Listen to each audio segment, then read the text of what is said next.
Dans cette vidéo, on va définir qu'est-ce que c'est qu'une fonction injective avec une définition mathématique, un exemple conceptuel pour bien comprendre qu'est-ce que ça veut dire, et vous donner une méthode pour savoir si une fonction est injective ou pas avec un exemple concret. Alors, injective, ça veut dire quoi?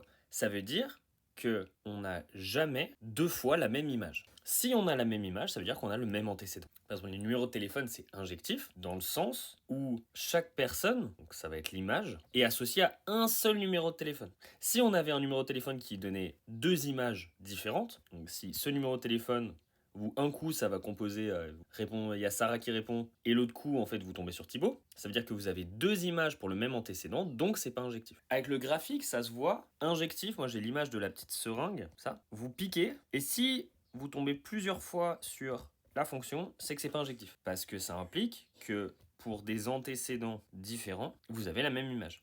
Alors que si vous prenez votre petite seringue et que vous piquez mais que ça tombe une seule fois sur le graphique, alors là c'est injectif. On va voir, est-ce que cette fonction est injective?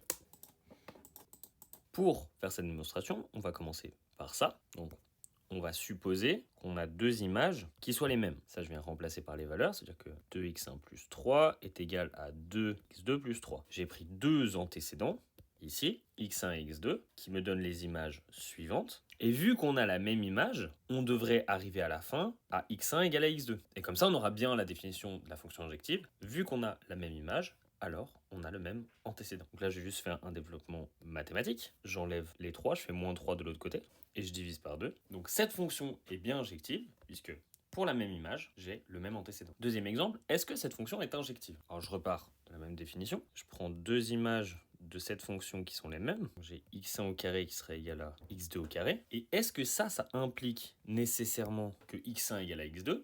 Alors ça peut, mais on peut aussi avoir x1 égale à moins x2. Et ce serait quand même vrai, parce que si on prend en 3 au carré, c'est égal à moins 3 au carré. Donc ça veut dire que pour un antécédent différent, j'ai la même image, c'est donc pas injectif. Si on regarde le graphique, ça c'est le graphique de la fonction x carré, je prends ma petite seringue, je pique, et je vois que je tombe deux fois sur la même image. Donc f n'est pas injectif.